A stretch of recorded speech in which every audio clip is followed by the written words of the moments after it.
À notre Dieu ce matin. Vous êtes prêts? J'attends de vous voir debout, prêts à justement louer et célébrer notre Seigneur ce matin. Parce qu'il le mérite justement. Et l'acte qu'il a posé sur la croix vaut justement notre adoration à perpétuité. Et je vous invite à vous préparer à louer ce Dieu qui mérite justement la louange au siècle des siècles. Je vais laisser la place à l'équipe de louange et ils vont nous conduire justement dans de merveilleux chants ce matin. Amen. Ouais, Seigneur, ce matin, on veut te célébrer parce que tu mérites de recevoir nos louanges. On veut déclarer que c'est toi qui es l'auteur de notre joie, Seigneur. Et on veut t'accueillir tout simplement, Saint-Esprit. T'es le bienvenu ce matin. Amen. Yes. On peut applaudir.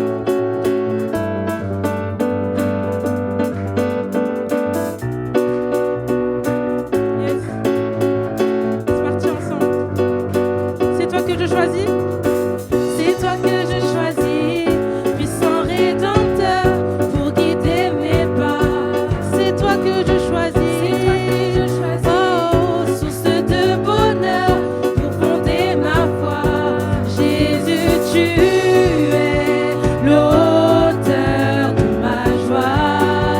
Jésus, tu es l'auteur de ma joie. Celui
peut vivre, traverser des situations où notre premier réflexe c'est de se tourner vers le désespoir, le doute ou la tristesse.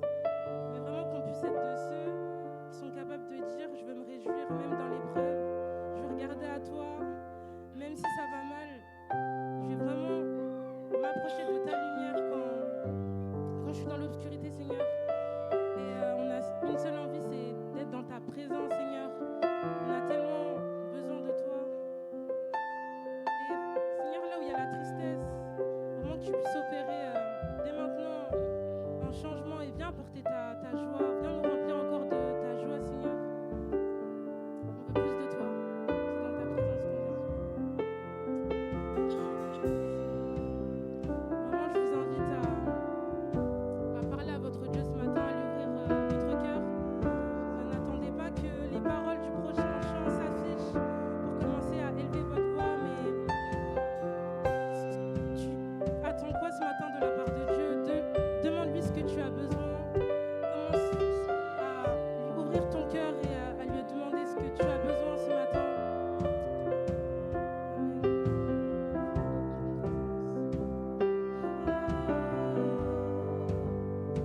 Je viens dans ta présence. Je viens dans ta présence. Le cœur assoiffé de toi. Je m'attends à toi. Je m'attends à toi. Je viens dans ta présence. Le cœur assoiffé de toi. Je m'attends à toi. Je m'attends à toi. Je viens dans ta présence. Le cœur assoiffé de toi. Je m'attends à toi. Je m'attends à toi. Je viens dans ta présence. Le cœur assoiffé de toi. Je m'attends à toi. Je m'attends à toi. Je viens dans ta présence. Le cœur assoiffé de toi. Je m'attends à toi.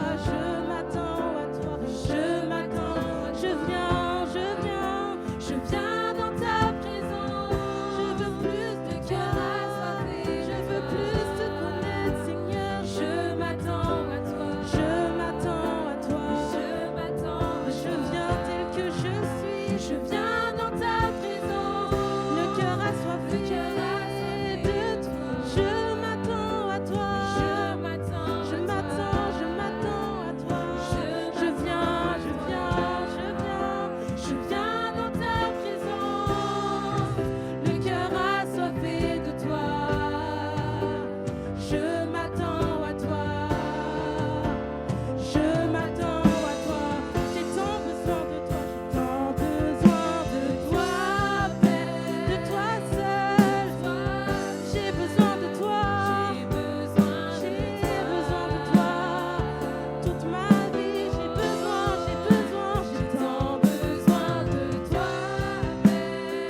t'es mon tout, mon roi.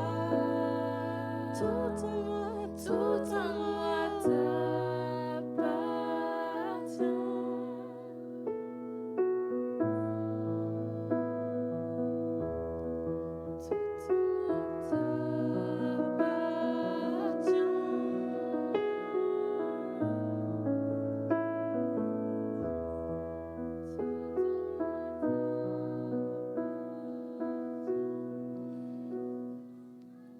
Oui, Seigneur, tout en nous t'appartient.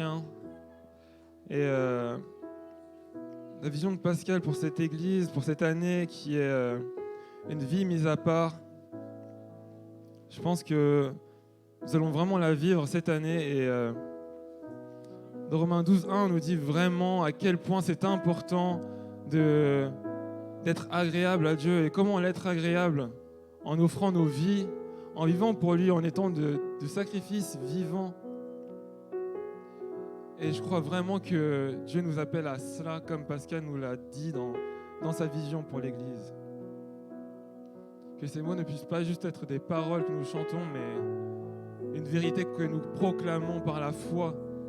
Que celui qui a commencé cette œuvre en nous l'amènera jusqu'à la perfection. Amen. Je vous prie de prendre place. On va passer à un temps de sainte scène, mais avant ça, j'aimerais inviter tous les enfants à rejoindre Imagine Kids. Il y a un super programme de prévu pour vous. Vous allez vous éclater, être édifiés dans la foi. Ça va vous encourager, ça va être cool. Okay. Et nous, on va passer à un temps de sainte scène tous ensemble. Dans Luc 22, chapitre 22, versets 19 à 20, on lit comment la Sainte Seine s'est passée avec Jésus et ses disciples. Et il est écrit, il prit du pain et après avoir remercié Dieu, il le partagea et leur donna en disant, ceci est mon corps qui est donné pour vous. Faites ceci en mémoire de moi. Il leur donna de même la coupe après le repas en disant, cette coupe est la nouvelle alliance et conclue grâce à mon sang versé pour vous. Jésus dans ce passage nous dit de faire cette Sainte Seine en mémoire de lui. Mais qu'est-ce que ça signifie de faire quelque chose en mémoire de quelqu'un? Justement, ce que Jésus voulait dire par là, c'était que nous puissions transmettre, que nous puissions justement perpétuer son souvenir. Et pour perpétuer le souvenir de quelqu'un, il faut d'abord savoir qu'est-ce qu'il a fait dans la vie. Et justement, Dieu, ce qu'il nous a donné, c'est Jésus. Dans Jean 3,16, on peut lire que Dieu nous a envoyé son Fils unique, afin quiconque croit en lui ne périsse point, mais qu'il ait la vie éternelle. Et ça, c'est ce que Dieu nous a donné. Dieu nous a envoyé Jésus-Christ. Et pourquoi est-ce qu'il l'a envoyé? Tout simplement parce qu'au commencement, lorsque Adam et Ève étaient là dans le jardin d'Éden, ils ont péché. Ils ont péché et à partir de ce moment-là, l'humanité a déraillé. L'humanité a déraillé et Dieu a voulu donner au monde une seconde chance. Une seconde chance par l'intermédiaire de Jésus-Christ. Et je ne sais pas vous, mais je pense que pour ceux qui ont une voiture, vous êtes déjà allé voir peut-être le garagiste une fois ou deux. Et vous avez regardé à ses mains que c'était un bon garagiste parce qu'il avait les mains sales. Parce qu'il a travaillé. Parce que lorsqu'on amène notre voiture chez le garagiste, il est censé aller ouvrir le capot, voir qu'est-ce qui ne va pas, aller même sous la voiture, et il salit les mains. Et j'ai envie de dire, comme pour cette voiture, lorsque le garagiste va réparer des choses, il doit se salir les mains. Comme lorsque nous allons en vélo à une destination, je ne sais pas, par exemple à la gare de Choisy-le-Roi, et que nous déraillons, qu'est-ce que nous faisons? Nous allons voir le pignon, nous allons justement le pousser pour faire en sorte de remettre la chaîne en place. Mais en faisant ça, on salit les mains. On salit les mains tout simplement pour faire en sorte que notre vélo puisse repartir de nouveau.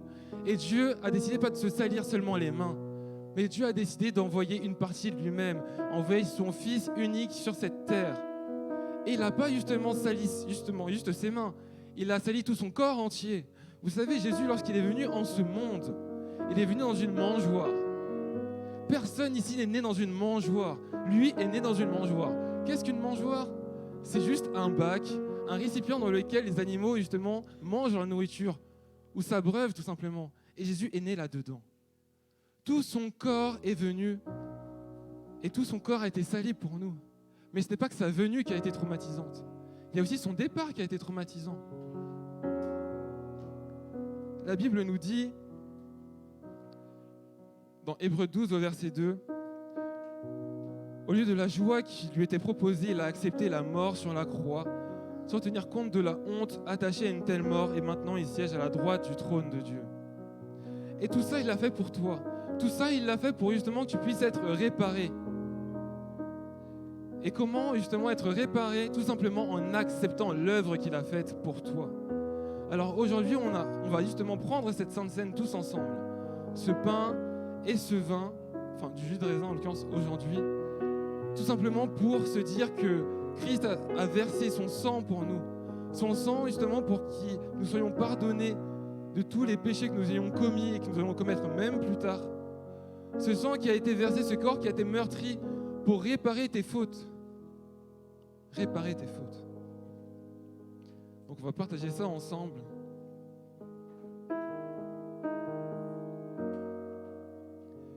Mais avant de partager cette sainte scène, je vous invite à prier avec moi, à partager au Seigneur justement ce qui vous trouble en ce moment, ce qui a fait dérailler votre vélo ou ce qui a causé la perte de votre moteur, je sais pas, pour votre voiture, enfin peu importe.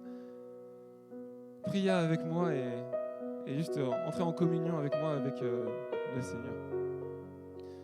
Père, je te remercie vraiment pour ton amour, pour le fait que tu aies osé pas juste salir, t'aies osé non pas salir tes mains, mais plonger ton corps tout entier dans ce monde rempli de corruption, rempli de mauvaises pensées.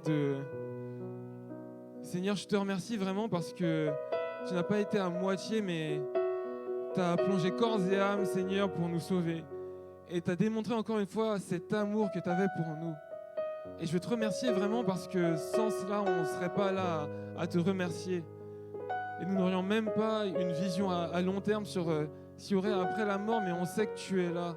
Et tu as décidé par cette œuvre que tu accomplis sur la croix de passer l'éternité avec nous. Et nous voulons juste accepter l'œuvre que tu as faite pour nous. Nous voulons accepter le fait que tu te sois sali, que tu aies décidé d'être abaissé au plus bas, Seigneur, pour nous. Merci, Seigneur, simplement pour cette vie que tu nous offres à nouveau. Amen. Partageons ensemble.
notre Dieu nous aime d'un amour inconditionnel.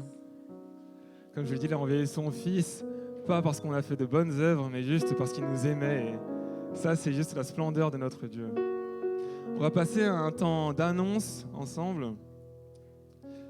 Donc, il faut savoir que dans notre église, on a un parcours qui se fait en 4 étapes. Et le soir du 11 et du 17 octobre, à 20h30, aura lieu sur Zoom l'étape 1 et l'étape 3. Donc sur 2 soirs, le 11, le premier soir pour l'étape 1, le premier soir pour l'étape aussi 3. Et le 10 ? Ah, ok, au niveau des dates. Ok, donc le 10, pardon, excusez-moi. Le 10, au premier soir, on aura la première étape. Si ? Oui, c'est ça. Et laisse-moi terminer. Donc, on aura l'étape 1 le 10, l'étape 3 aussi le 10, pour leur première partie. Et ensuite, le 17, c'est bien ça ? Je confirme. Okay. Et le 17, on aura la deuxième partie de l'étape 1 et de l'étape 3 à 20h30. Donc, si vous n'êtes pas inscrit, si vous n'avez pas encore fait les étapes 1 et les étapes 3, je vous prie simplement de vous inscrire sur égliseimagine94@gmail.com. Je répète, l'adresse email, c'est égliseimagine94@gmail.com, tout attaché. Et vous allez sans doute recevoir justement un mail pour participer à cette réunion Zoom avec le lien, bien évidemment. Le 21 octobre, on aura notre soirée Imagine Men. Donc ça se passe ici, dans cette église. Donc tous les hommes de l'église, même les plus jeunes, les ados, je ne sais pas, les lycéens, ceux qui sont en post-bac, peu importe, tous les hommes, tous ceux qui ont un sexe masculin, voilà. Vous êtes conviés à cette soirée. On va pouvoir justement partager ensemble la parole de Dieu, prier les uns pour les autres et juste échanger et apprendre à se connaître tous ensemble. Une news importante pour Imagine School. Et Stéphane Mitra, justement, qui est à sa tête, on a une petite vidéo de présentation, donc va vous être passée.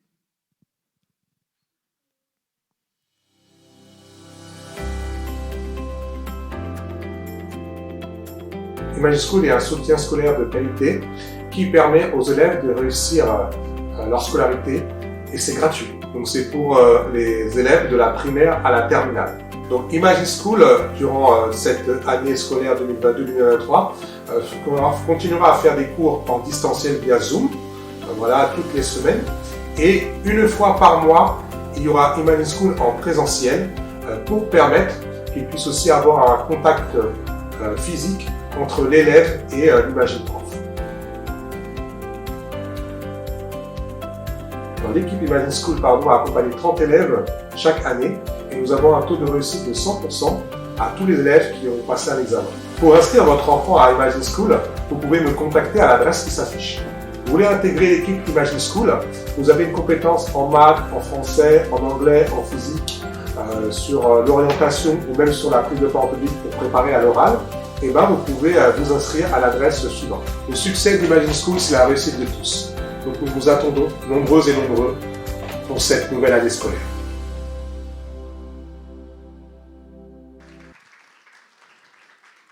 Donc pour Imagine School, Stéphane est ici.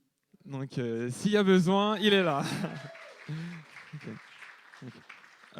Une autre info pour les teens, il y aura une sortie à l'aquarium du Val d'Europe. Donc tous ceux qui êtes teens et qui vous reconnaissez comme teens, allez voir vos responsables et ils vous donneront plus d'informations. Donc j'aimerais vous partager encore une dernière annonce qui va nous être apportée par Gabriel au sujet de la mission. Merci pour les applaudissements. Donc dis-nous en plus, s'il te plaît. Merci. Bonjour à tous. Donc c'est pour vous faire un rappel par rapport au week-end annuel de Portes Ouvertes. Donc je pense que beaucoup d'entre vous connaissent. Portes Ouvertes, c'est une association qu'on soutient et sur laquelle je communique régulièrement, qui agit en fait pour venir en aide aux chrétiens qui sont persécutés dans leur pays. Parce qu'il faut savoir qu'il y a de nombreux pays où il n'est pas possible de se réunir comme on le fait ce matin librement, de lire sa Bible, voire même d'avoir une Bible. Et donc, Portes Ouvertes est une association qui agit en leur faveur. Et donc, tous les ans, il y a ce qu'ils appellent un week-end annuel. Donc, c'est 2 jours où il est possible de venir, de rencontrer des chrétiens qui viennent de toute la France, voire aussi de pays limitrophes, francophones, Belgique, Suisse, pour être en contact avec ces chrétiens et des témoins en fait, qui viennent de partout dans le monde. Donc, plusieurs ici ont eu l'occasion de venir, Yves, Dominique, Monique, également la fille de Monique, parce que c'est ouvert aussi aux enfants et il y a un programme particulier pour eux. Donc, cette année, ça sera le 29 et le 30 octobre, à Damary-les-Lys, comme d'habitude, sachant que depuis 2 ans, ce n'était plus en présentiel à cause du Covid. Là, on revient enfin en présentiel. Donc, c'est très bien. Donc, Damary-les-Lys dans le 77. Concrètement, comment ça se passe ? Il y a un tarif pour les adultes qui varie de 69 à 83 € pour les 2 jours, pour tout le programme, les repas, etc. Des tarifs réduits pour les enfants. Toutes les informations sont sur le site internet, donc vous devez voir le lien là-haut. Sinon, de toute façon, il faut taper sur Google ONG Portes Ouvertes et vous allez tomber sur le site. Voilà, vous avez le lien. Et donc ensuite, il est possible soit de dormir sur place, donc là ça veut dire réserver un hébergement en plus, ou dormir chez soi quand on habite en Île-de-France, c'est tout à fait faisable, puisque la gare la plus proche est Melun, donc on va dire qu'il faut compter grosso modo 1 heure de trajet, bon, selon où vous habitez. Voilà, donc en tout cas, si vous êtes intéressé, n'hésitez pas à vous inscrire. Les inscriptions sont ouvertes jusqu'au 18 octobre. Donc ça se clôture très bientôt. Et en tout cas, j'y serai, ainsi que Yves et Dominique, et peut-être d'autres d'entre vous, je ne sais pas. Voilà, et donc simplement un petit rappel pour la mission. N'hésitez pas, il y a d'autres associations que l'on soutient. Et donc quand les paniers d'offrandes passent, il y a un panier pour la mission dans lequel vous pouvez donner. Et vous avez également toujours au fond des RIB qui peuvent vous permettre de mettre en place un prélèvement automatique, ce qui évite aussi d'oublier ou de ne pas avoir de monnaie sur soi au moment où les paniers passent. Voilà, merci beaucoup.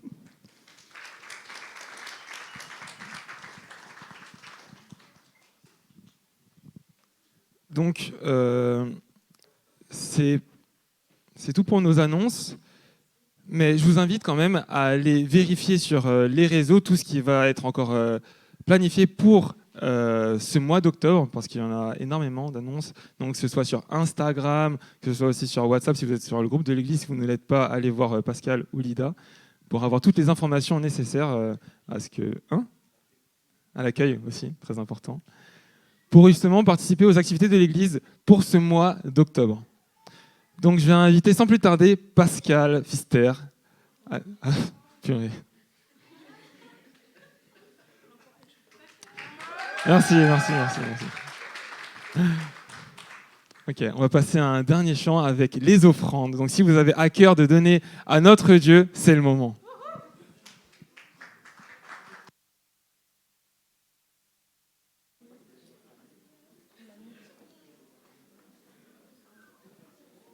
Kobe.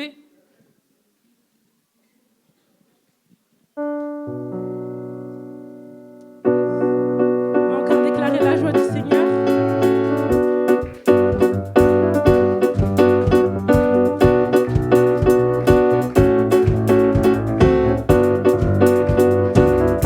Jésus, tu es l'auteur de ma joie. Jésus, tu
peut remercier Dieu, on peut remercier notre équipe de louanges, encore plus fort même.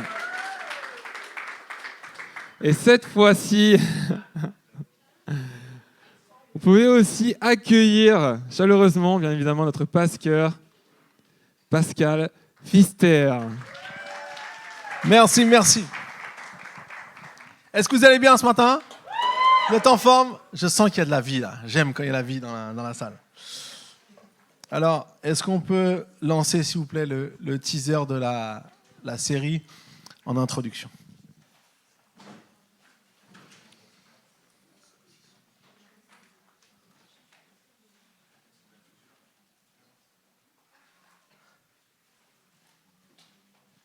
Dis à ton voisin, t'inquiète pas, ça va arriver.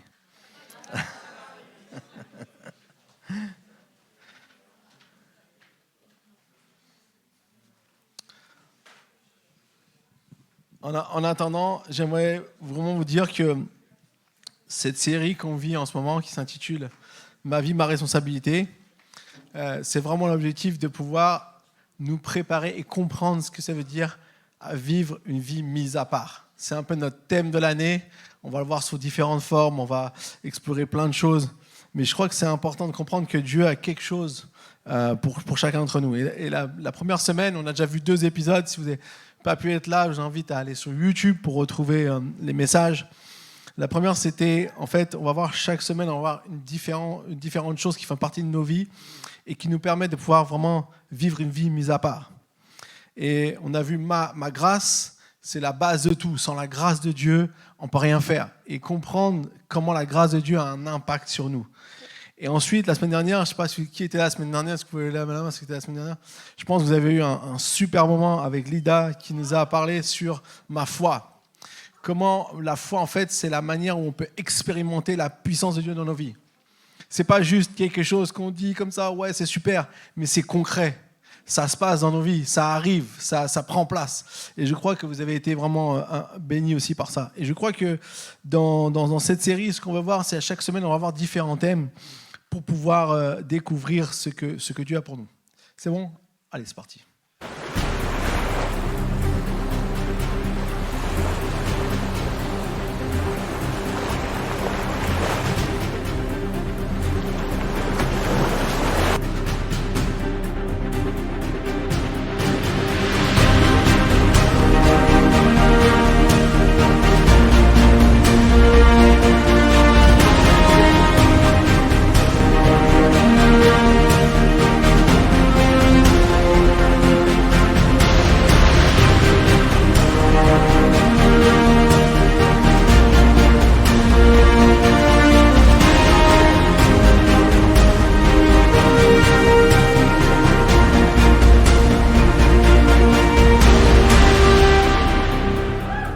Amen. Donc, il y a quelques années de cela, j'ai décidé de me faire un petit week-end avec ma princesse. Ça faisait pas très très longtemps qu'on était mariés. Je me rappelle plus quelle année c'était, je sais plus si on avait Shana ou pas. Mais en tout cas, j'ai décidé de me faire un petit week-end. Donc j'ai cherché un week-end, vous savez, où est-ce qu'on pourrait faire un week-end, mais pas trop loin. Parce qu'on n'avait pas à se balader, je ne sais d'où, faire chaque heure de voiture pour aller. Et du coup, j'ai trouvé un super truc, un petit complexe 4 étoiles à 1 heure de Paris, pas trop cher et tout bien. Et donc, on est parti. Et là, plus le GPS arrivait, plus on arrive dans vraiment où il n'y a rien. La campagne totale, on se dit, où est-ce qu'il y a un hôtel ici? Et du coup, on arrive et là, on rentre dans un petit village. Et GPS nous fait tourner, tu sais, les petites rues là, et on tourne, c'est qu'on arrive. Et on rentre et on voit comme un beau petit château et tout, magnifique et tout, c'était génial et tout. Et donc on arrive, et alors, ce qui était trop fort, c'est qu'il y avait une piscine. Et en fait, comme il y avait personne, en fait, où on pouvait avoir accès libre quand on veut. Donc tu peux rester toute la nuit dans la piscine si tu veux. Donc ça c'était rigolo. Donc on est arrivé très tard, donc on a dit on va quand même faire un petit tour dans la piscine. On a pu aller faire un tour dans la piscine. Et puis bon, peu importe. Donc on s'est retrouvé dans cela. Et là le propriétaire, en fait c'était un truc 4 étoiles, mais vraiment complexe, un peu, vous savez, familial quand même finalement. C'est pas le truc. Et on arrive, le propriétaire dit si vous voulez, vous pouvez visiter le donjon. Et donc, ce château, en fait, date du XIIe siècle. Et la particularité, c'est que le donjon, qui fait quand même 25 mètres de haut, donc ça se voit pas mal, en fait le point le plus haut de tout le Soissonnais, parce qu'on est près de Soissons. Et du coup, on est allé là-bas, et quand il nous a fait visiter, on est rentré, on est monté, et d'un seul coup, on regarde sur les murs, et on voit plein de noms écrits, avec des années. Et à chaque fois, c'était 1914, 1915, 1916. Et après, on a demandé donc au propriétaire, c'est quoi ? Et en fait, il dit c'est les soldats de la Première Guerre mondiale qui en fait écrivaient, qui restaient dans le monde, qui écrivaient leur nom et l'année où ils étaient là. Et en fait, ce qu'il nous a raconté, c'est que ce petit donjon, qui est vraiment pas très grand, hein, c'est pas énorme du tout, c'est dans un petit village, et en fait a permis, avec ceux qui se mettaient en dessus et qui voyaient au loin, dès que, vous savez, la Première Guerre mondiale, c'est la guerre des tranchées, donc on s'enfermait en bas. Donc dès qu'il y en a qui sortaient pour aller faire une offensive, eux, ils le voyaient de loin parce que c'était le point le plus haut. Et il y avait toute la vallée, on voit toute la vallée qui remonte comme ça. Et en fait, c'est ce qui a permis de stopper l'avancée des Allemands. C'est la position stratégique. Ce petit donjon d'un château qui date du XIIe siècle a été la position stratégique pour l'armée de pouvoir empêcher l'avancée des Allemands. Et ils n'ont jamais pu prendre du terrain là-bas. Bon, les Français n'avaient pas trop à les repousser non plus, mais ils n'ont jamais pu prendre du terrain. Et en fait, ce que je me suis rendu compte là, c'est pourquoi je raconte cette histoire, parce qu'en fait, il y a ici une signification qui est importante, c'est que ma position est hyper importante. Ma position en Christ, comment je me place, est hyper importante pour voir la victoire, pour empêcher que l'ennemi vienne me détourner de ce que Dieu a pour moi. Être bien positionné, c'est quelque chose de très important. Peut-être que je crois que j'ai pratiquement jamais prêché sur ce thème, mais je pense qu'en préparant cette série, Dieu m'a vraiment mis à cœur que si on comprend ça de manière bien, on va pouvoir avoir on va pouvoir s'économiser beaucoup de batailles parce que l'ennemi a réussi à nous détourner. Ta position, elle est hyper importante. Parfois, on pense que c'est plutôt mes armes, mes capacités militaires, ma capacité, tous les forces que j'ai spirituelles qui vont contrer l'ennemi. Mais parfois, réfléchis aussi que ta position est importante. Si tu te retrouves tout seul, en plein milieu des tranchées, et que tu dois te battre, même si tu as beaucoup d'armes, c'est chaud. Donc quand tu te retrouves dans le monde tout seul, tu as toutes tes armes, c'est chaud. Mais ici, si tu as une position, ou si tu comprends quelle est ta position et que tu es bien positionné, alors tu vas pouvoir réussir à empêcher l'ennemi de te détourner. Définir notre position est quelque chose de très important. Le titre, c'est « Définir ma position dans le monde ». Et ça, je pense que c'est vraiment quelque chose que j'aimerais vous laisser aujourd'hui. Définir ma position dans le monde. Pour faire le bon choix de notre positionnement, il est vital de connaître ce que Dieu veut pour nous, ce que Dieu a pour nous. Et aujourd'hui, je vais vous lire une prière que Jésus a faite. Qui a faite dans un moment où il était les plus difficiles pour lui. Mais vous allez voir que cette prière, elle n'est pas tournée vers lui. Elle est tournée vers nous. Vers toi. Il y a 2000 ans, Jésus l'a déjà prié sur toi. On ne réalise pas toujours ça. Jésus a prié pour toi clairement il y a 2000 ans. Encore aujourd'hui, la Bible dit qu'il intercède en faveur du Père pour toi. Mais il y a 2000 ans, il a fait cette prière. Et il a prié pour chacun d'entre nous parce qu'au moment où lui allait vivre le truc le plus difficile de sa vie sur la terre, ses pensées étaient toujours tournées vers nous.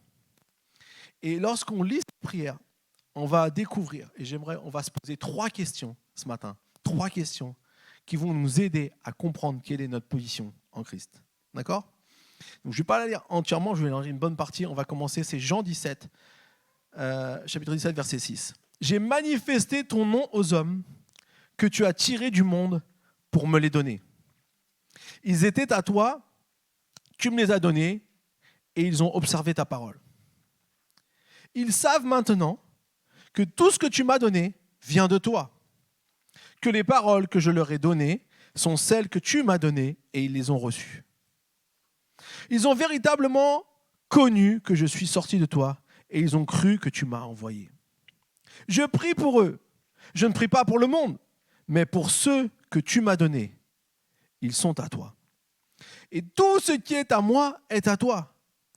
Comme tout ce qui est à toi est à moi, j'ai été glorifié en eux. Désormais, je ne suis plus dans le monde. Eux restent dans le monde, tandis que moi, je vais à toi. Père Saint, garde-les en ton nom que tu m'as donné, pour qu'ils soient un comme nous sommes un. Lorsque j'étais avec eux, je les gardais en ton nom que tu m'as donné. Je les ai protégés et aucun d'eux ne s'est perdu, sinon le fils de perdition, en sorte que l'écriture soit accomplie. Maintenant, je vais à toi et je dis ces paroles dans le monde pour qu'ils aient en eux ma joie dans sa plénitude. Je leur ai donné ta parole et le monde les a haïs parce qu'ils ne sont pas du monde, comme je ne suis pas du monde. Je ne te demande pas de les ôter du monde, mais de les préserver du mauvais. Ils ne sont pas du monde, comme je ne suis pas du monde. Consacre-les par la vérité. Ta parole est vérité. Comme tu m'as envoyé dans le monde, je les envoie dans le monde. Et pour eux, je me consacre moi-même, afin qu'ils soient eux aussi consacrés par la vérité. Et je ne prie pas pour eux seulement. Je prie aussi pour ceux qui, grâce à leur parole, croiront en moi. Que tous soient un comme toi. Père, tu es un en moi et que je suis en toi. Qu'ils soient en nous, eux aussi, afin que le monde croie que tu m'as envoyé. Amen. Cette prière puissante de Jésus, vous savez, c'est la prière où, juste avant, la Bible dit qu'il transpirait des gouttes de sang. Tellement la pression était forte. Même au départ, il dit, Seigneur, si c'est possible, éloigne de toi cette coupe.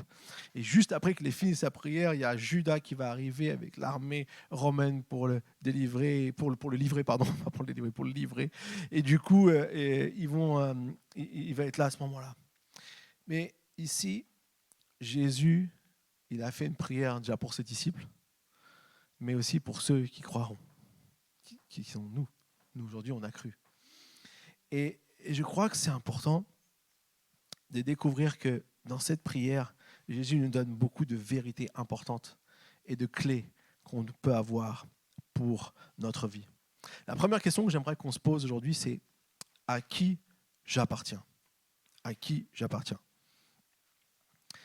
C'est tout au début de la prière, Jésus va déclarer ceci, il va dire « J'ai manifesté ton nom aux hommes que tu as tirés du monde pour me les donner.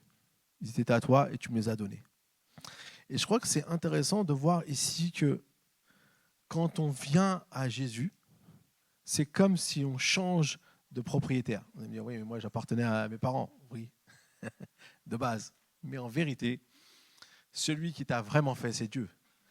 T'appartenais à Dieu.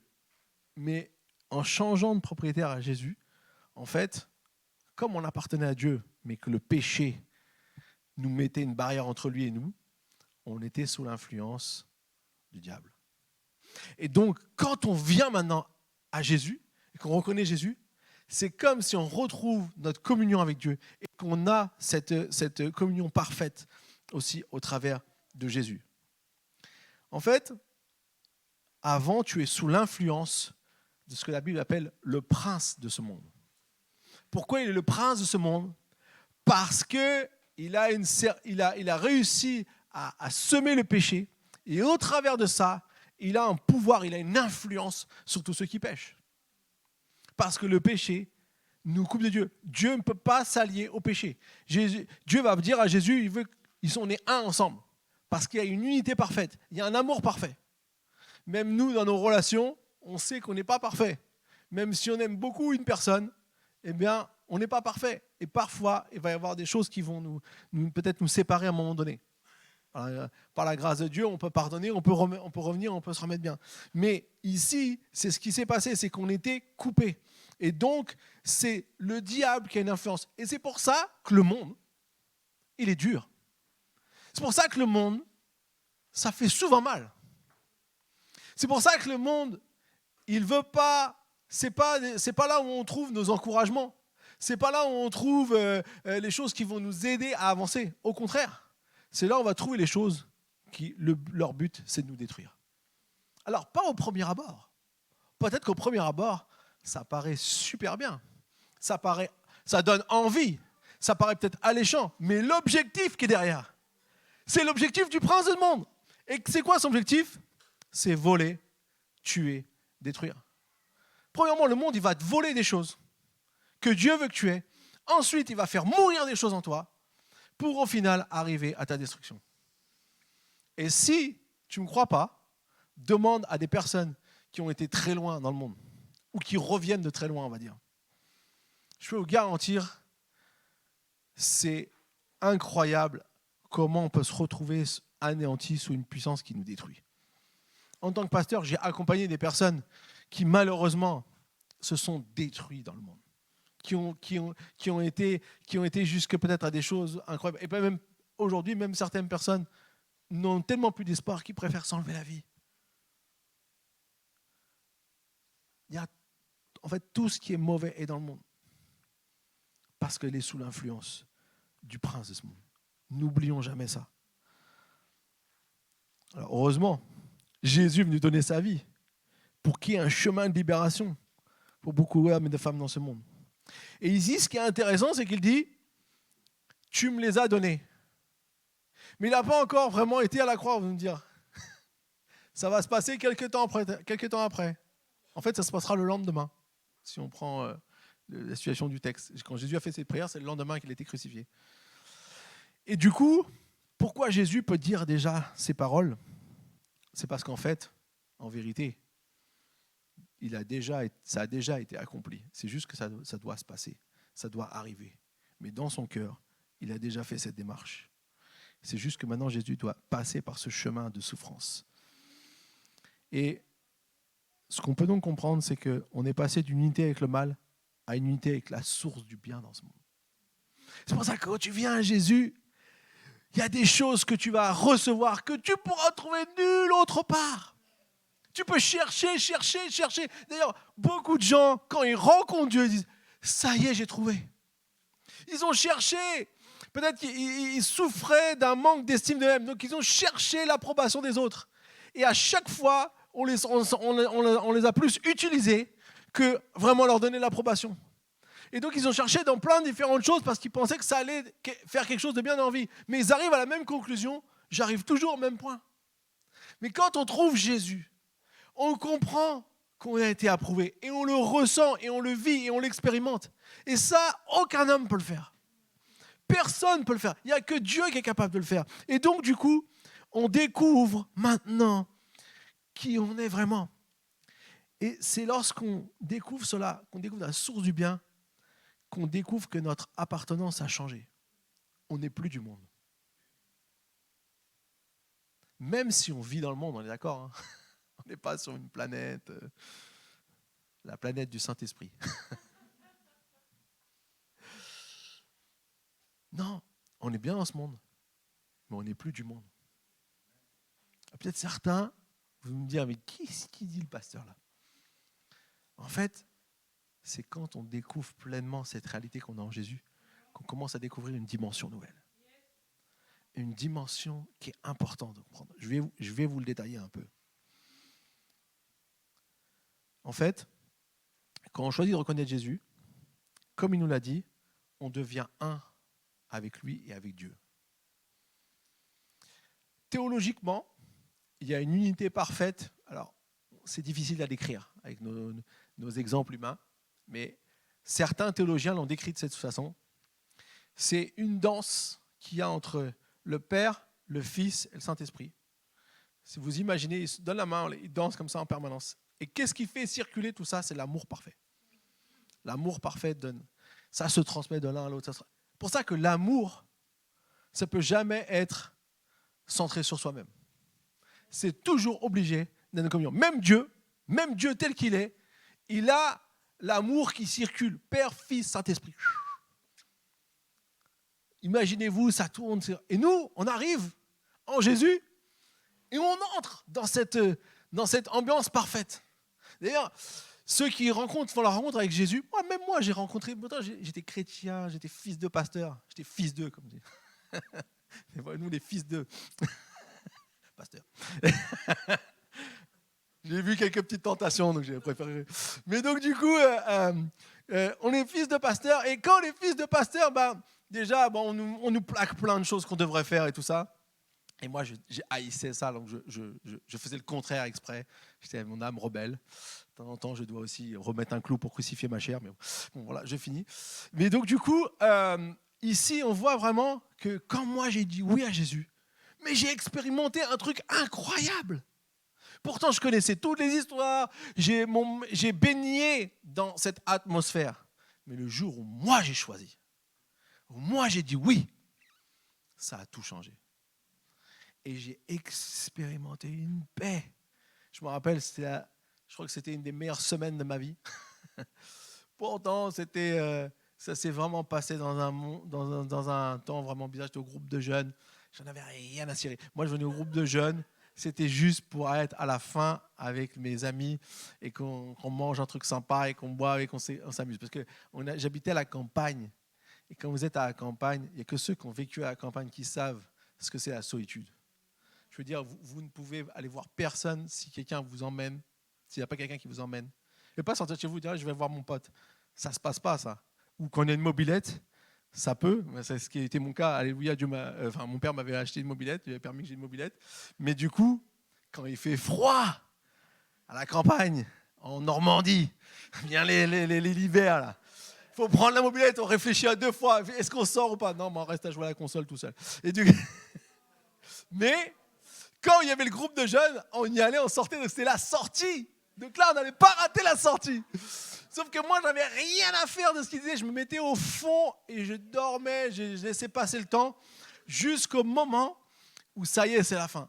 Sauf que c'est à ce moment-là que le Saint-Esprit est venu me parler. Et il m'a dit, et si c'était vrai? Parce que tu as dit que tout ça, c'était faux. Moi, dans ma tête, j'avais mis dans ma tête, c'est faux. En fait, c'est de la manipulation intellectuelle, les chrétiens. C'est pas la réalité. Moi, j'avais appris à l'école. Vous savez, l'origine du monde, en fait, on peut l'expliquer, tout ça. Donc, dans ma tête, c'était un peu un combat entre des choses qui sont un peu fake. Et puis, moi, finalement, je commence à comprendre des choses par moi-même. Je deviens adolescent, donc je sais. Donc, j'étais là, j'avais rejeté ces choses. Et le Saint-Esprit m'a posé une question. Et si c'était vrai? Ah mince, j'avais pas pensé à cette question. Mais en plus, c'est vrai, hein? Bah oui, en fait, si c'est vrai, on ne sait pas en fait. Donc j'ai fait une chose. J'ai dit ok. C'était juste après une convention multitude. À l'époque, ça s'appelait Ménière. Et donc du coup, j'ai dit ok Seigneur, si vraiment tu existes, je te donne ma vie. Et le Saint-Esprit est tombé sur moi. L'amour de Dieu est tombé sur moi. Et là, je ne pouvais pas dire c'est pas vrai parce que je l'ai vécu. Et du coup, je suis passé j'ai tout rejeté à une dimension où maintenant, waouh, je découvre une nouvelle dimension. C'est la 5e dimension. Non. En fait, je vais vous donner quelques exemples de choses qui changent. Quand je suis dans le monde, avant d'être rentré dans cette unité avec Jésus, qu'est-ce que je suis? Je suis livré à ma chair, mes envies, mes mauvais désirs.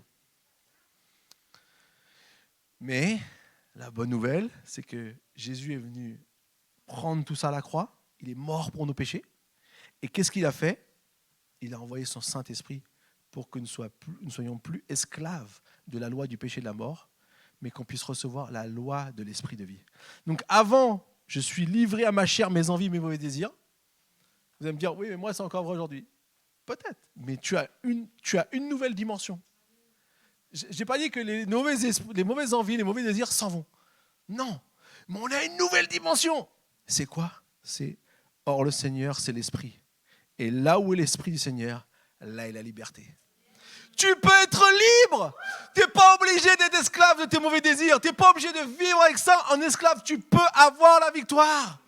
C'est la nouvelle dimension. Tu n'es pas obligé de te dire « mais je suis foutu, j'y arriverai jamais ». Non, ces pensées-là, il faut prendre la Kalachnikov. Là. Tu as le droit de prendre la Kalachnikov pour les mauvaises pensées. Tu as le droit. On les détruit, on dit non, c'est pas vrai parce que maintenant, si je suis en Christ, je suis une nouvelle créature. Et là où est l'esprit, là est la liberté. Il te donnera la liberté. Si tu n'es pas libre aujourd'hui, ne reste pas comme ça. Ne reste pas comme ça. Il y a une nouvelle dimension. En Jésus, on est un avec lui. On est un avec Dieu. Le péché, il ne tient pas avec Dieu. Le péché se fait écrabouiller. Il a fait la promesse à Ève quand le diable est venu au travers de ce serpent. Il a dit, tu lui écraseras la tête. Il a dit, ta postérité. Il a dit, Ève, écrasera sa tête. Tu mettras le talon comme ça. Crac. Et la dernière chose que Dieu va mettre sous ses pieds, c'est la mort. En fait, la mort, c'est la conséquence du péché. Et Jésus a dit, ça, c'est la dernière chose qu'il va faire. Après, c'est fini. Donc, on attend ça. Mais dès aujourd'hui, on a accès à cette dimension. Deuxième chose, je vois encore des sceptiques, je continue ma liste. Donc, deuxième chose, on est sous la domination du prince de ce monde. Donc, forcément, peut-être on va dire, oui, mais moi, en fait, c'est pas seulement ce que je fais, c'est ce qu'on m'a fait. Oui, on nous fait des choses qui nous font mal, peut-être même des choses spirituelles négatives, toutes sortes de démons, de choses comme ça. Qu'est-ce que nous dit Colossiens 2,10 ? Vous avez tout pleinement en lui, qui est le chef de toute domination et de toute autorité. On parle de Jésus. Donc, tu es peut-être sous la domination du prince du monde, mais aujourd'hui, tu as l'autorité sur toute domination. Toute domination. Dis à ton voisin, toute domination. Donc, si tu as l'autorité, il n'y a rien qui peut t'arrêter. Il n'y a rien qui peut t'empêcher de vraiment découvrir ce que Dieu a pour toi. Tu es entré dans une nouvelle dimension. Est-ce qu'on peut comprendre ça ? En fait, on n'est plus du monde. On n'est pas des gens avec pas d'espoir, avec pas de possibilité d'avancer, avec pas de choses qu'on voit devant, avec tous les problèmes qui sont sur nous en permanence. Je ne dis pas qu'on n'a plus de problèmes. Je ne dis pas. La Bible dit qu'on a encore à souffrir dans ce monde. D'ailleurs, c'est ce que Jésus dira après sa prière. Si vous continuez à lire, vous aurez à souffrir, mais moi, j'ai vaincu le monde. Il dit, vous aurez à souffrir dans ce monde, mais rappelez-vous que moi, j'ai vaincu le monde. Donc, ça veut dire que s'il a vaincu le monde, on a autorité de domination. Je peux vous dire une chose. J'ai prié pour beaucoup de personnes qui étaient parfois sous des emprises. Vous savez, des emprises qui n'arrivaient pas à gérer eux-mêmes. Très souvent, ça peut être des choses spirituelles. Des démons, des dominations quelconques. La Bible en parle à plusieurs endroits. Mais je peux vous garantir, à partir du moment où on prend l'autorité qui est en nous, nous on prie, on permet à ce que ces démons partent, mais vous savez, des démons, quand ils sont partis, il n'y a qu'une seule chose qu'ils ont envie de faire, c'est de revenir. C'est pour ça que quand on prie pour toi, si on te chasse des démons, tu retournes dans le monde, qui va revenir ? Eh ben ouais, il est de retour, he's back. He's back. Ben oui, non, mais à un moment donné, il ne faut pas se demander, ah, mais pourquoi on a déjà prié pour moi ? Non, mais en fait, si tu vas dans le monde, ça revient. Et même des fois, la Bible dit qu'ils reviennent encore avec plus. Parce qu'ils se disent, cette fois-ci, on ne va pas se faire avoir. Ils ont montré une certaine force, on va revenir plus fort. Mais moi, je vous dis une chose, la dimension est toujours là. À chaque fois que tu reviens à Jésus, à chaque fois que tu te demandes pardon à Jésus, pour quoi que tu aies fait, même si tu penses que ce que tu as fait, c'est impardonnable, il n'y a rien d'impardonnable pour Jésus. Et donc, du coup, si tu te repens et que tu prends autorité, tu peux dire à ces démons de partir. Et c'est la bonne nouvelle, parce qu'on a l'autorité en Jésus. Troisième chose, on est limité dans ce qu'on peut accomplir. Peut-être certains d'entre vous disent, mais moi, ce que je peux faire, j'essaie de faire des choses, mais vraiment, j'arrive pas vraiment à faire des choses pour Dieu. C'est comme s'il y a un problème, il y a des limites. Il y a une histoire dans la Bible, très intéressante, parce que ça nous parle des disciples. Vous savez, Jésus était parti avec Pierre, Jacques et Jean, les trois qui parfois y passaient du temps encore en plus des autres. Ils ont été sur la montagne et ils ont vu Jésus transfiguré, un truc incroyable. Je pense que là, je pense qu'ils ont vu Jésus dans son corps de gloire. La Bible parle d'un corps de gloire. Ils ont vu Jésus dans leur corps de gloire. Et ils ont même vu 2 témoins, Moïse et Élie. Enfin bon, on ne va pas rentrer dans tout ça maintenant, mais pendant qu'ils étaient là-haut, en train de vivre un truc de fou, il y a un papa qui vient avec son fils qui est tourmenté par des esprits. On pourrait dire, de ce que la Bible décrit, on dirait des crises d'épilepsie. Et du coup, il vient et il amène aux disciples et il prie pour lui et ils n'arrivent pas à le guérir. Et donc, le papa, il voit Jésus qui redescend et il dit, j'ai prié tes disciples, ils n'ont pas réussi. Alors là, Jésus, il n'est pas content. Il les traite de race d'incrédules. Jésus, pas toujours...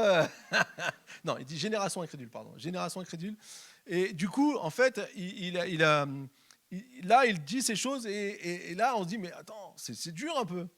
Mais après, on se rend compte, c'est qu'il n'y a pas que les disciples. Puisque quand le papa va dire, mais si tu peux, fais quelque chose pour moi. Et Jésus va dire, si tu peux, tout est possible à celui qui croit. Tout est possible à celui qui croit. Tout est possible à celui qui croit. En fait, qu'est-ce que va dire le Père juste après? Viens au secours de mon incrédulité.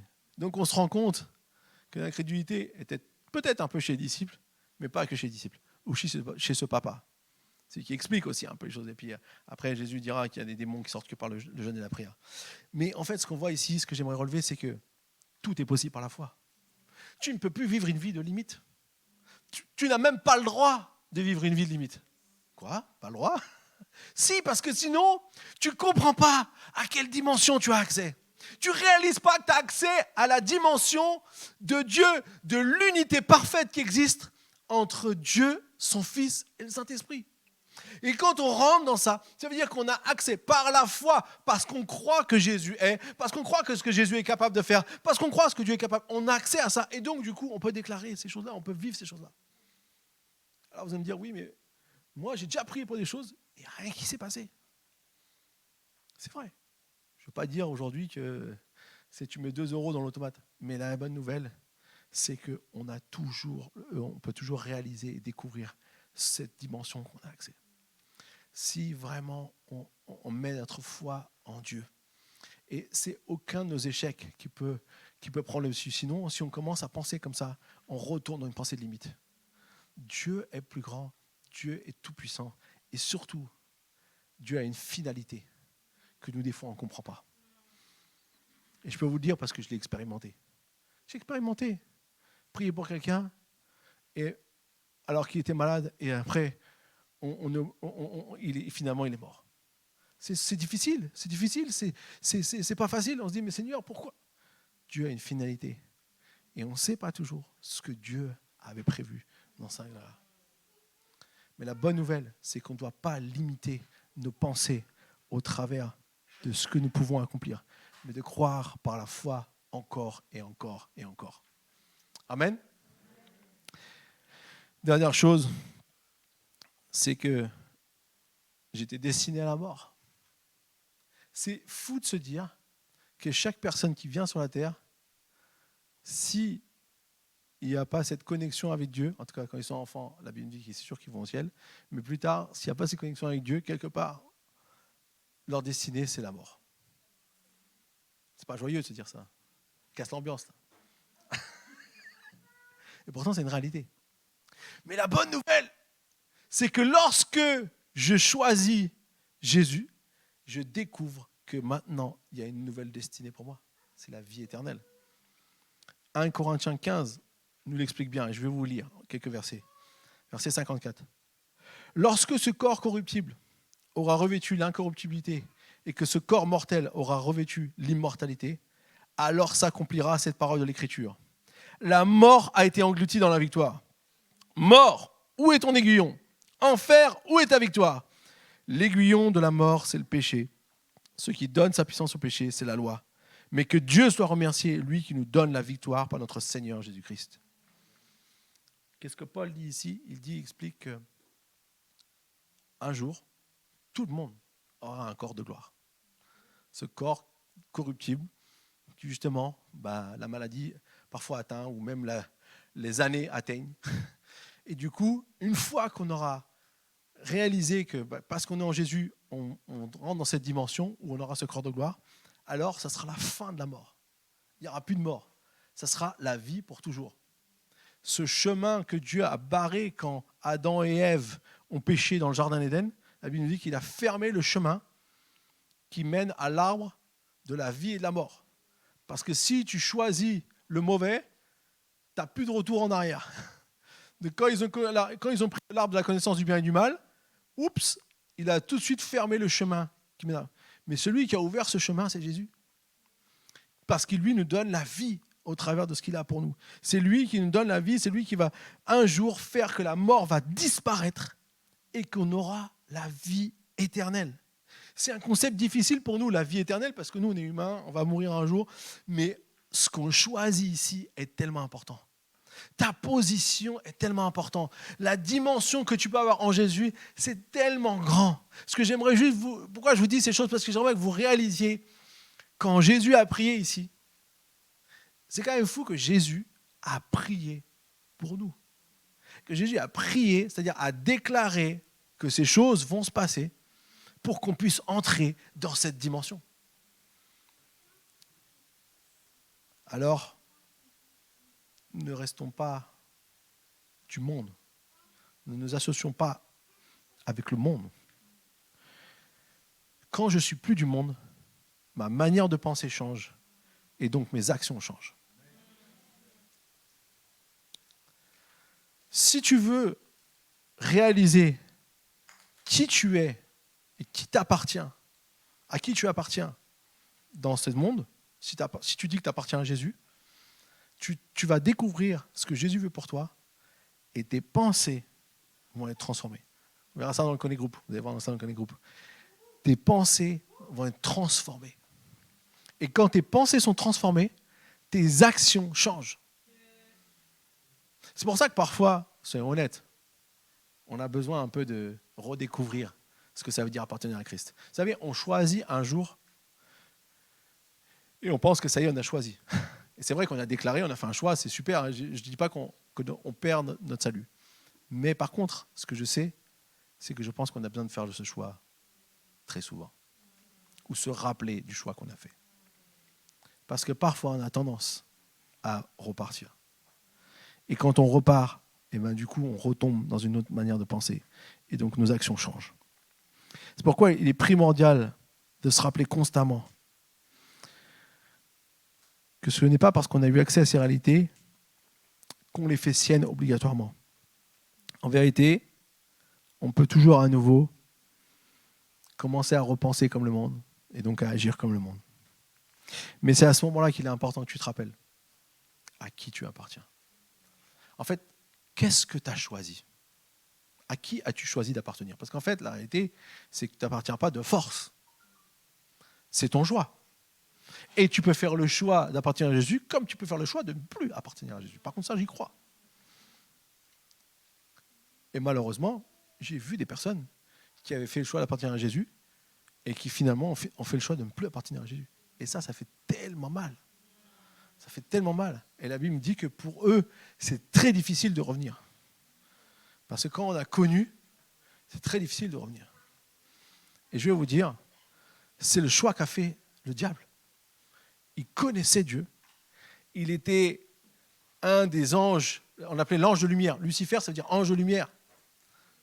Et Lucifer est devenu maintenant cet homme, enfin cette personne qui a voulu être comme Dieu et qui au final est tombé par orgueil et qui est scellé, qui ne veut plus revenir. Il ne peut plus revenir. Et en fait, le danger, il est là. Si on a rencontré Jésus, si on appartient à Jésus, ne retournons pas dans ces choses. Parce que le danger, c'est que notre être devient si fermé, si orgueilleux, si bloqué. Le péché va tellement nous durcir. Tu sais, la Bible parle d'un cœur dur. Quand on est dans le péché, on est dur. Eh bien, au bout d'un moment, on ne peut plus revenir. Donc c'est important que nous puissions nous rappeler à qui nous avons choisi d'appartenir. Nous ne sommes pas du monde parce que Jésus dit « Je ne suis pas du monde non plus » et ils ne sont pas du monde. C'est pourquoi le monde peut manifester de la haine à notre égard. C'est pas facile. Parfois, on a envie de s'ajuster un peu parce qu'on a envie qu'on nous aime bien quand même un peu. Alors vous allez voir, je ne dis surtout pas qu'il ne faut pas que le monde nous aime. Je vois déjà des yeux qui me regardent un peu. Il y a une deuxième partie. Mais la Bible dit que le monde va nous haïr. Et aujourd'hui, je peux vous garantir, nos valeurs que nous avons, quand on sort dans le monde, on dit « Quoi ? T'es comme ça, toi ? T'es intolérant ? Tu veux pas ceci, tu veux pas cela, mais c'est pas possible. » Si on a le malheur de dire qu'on est contre l'avortement, les fous tombent sur nous. Alors, jamais de notre vie, on veut voir quelqu'un souffrir, une femme souffrir. Parce qu'on nous amène toujours l'argument, oui, mais si une femme s'est fait violer. Mais c'est juste qu'on ne veut pas que des vies soient détruites. On ne veut pas que la mort rentre dans un corps d'une femme. Parce que quand la mort rentre dans un corps d'une femme, très souvent, il y a une place à des choses spirituelles qui rentrent aussi. Ça, le monde n'y comprend pas. Et pourtant, c'est une réalité. Je l'ai vu de mes propres yeux. J'ai prié pour quelqu'un qui avait une maladie, qui avait une perte de sang. Et au moment où, c'était pas moi, j'étais stagiaire encore, j'étais avec le pasteur Big Boss, donc je le regardais. Il a dit, et d'un seul coup, il a arrêté la prière, il a dit, est-ce qu'il y a eu un avortement? Il a dit oui. Elle se mettait en position fœtus et il disait, il y a quelque chose là. On a prié sur ça, tout s'est arrêté. Et on sait que ça empêche d'avoir des enfants. La réalité spirituelle, elle est plus grande. Le monde n'y comprend pas. Donc si parfois on vous haït, c'est pas que vous êtes mauvais, méchant, pas tolérant, que vous voulez voir des femmes souffrir, c'est pas ça. Au contraire, en Argentine, ils ont réussi il y a eu un vote justement contre l'avortement. Finalement, ils n'ont pas légalisé. Et il y a eu cette chose leur slogan, c'était oui aux 2 vies. On veut autant aider les femmes qui ont subi quelque chose de difficile que empêcher les enfants d'être morts. C'est pas de choisir l'un ou l'autre. Et donc, du coup, c'est important de comprendre que Dieu a des choses pour nous. Nous, on n'est pas de ce monde. Mais la difficulté qu'on rencontre, et vous êtes d'accord avec moi, c'est qu'on n'est pas du monde, mais on est dans le monde. Donc, c'est un problème quand même un peu des fois, non? Quand on est à l'école, quand on est à l'université, quand on est au travail, quand on est partout, on est connecté au monde. Que tu veuilles ou pas, tu es dans le monde. Et on a des relations avec le monde. Alors, comment on fait si on n'est pas du monde? Alors, il y en a qui ont trouvé une solution. Il faut aller dans un endroit bien fermé. Il faut rester enfermé dans sa chambre très longtemps dans la journée. Prier beaucoup. Et du coup, on ne sera plus connecté au monde. Est-ce que ça attire quelqu'un? Aucune main se lève. En fait, se couper du monde, ce n'est pas la solution. Ce n'est pas la solution.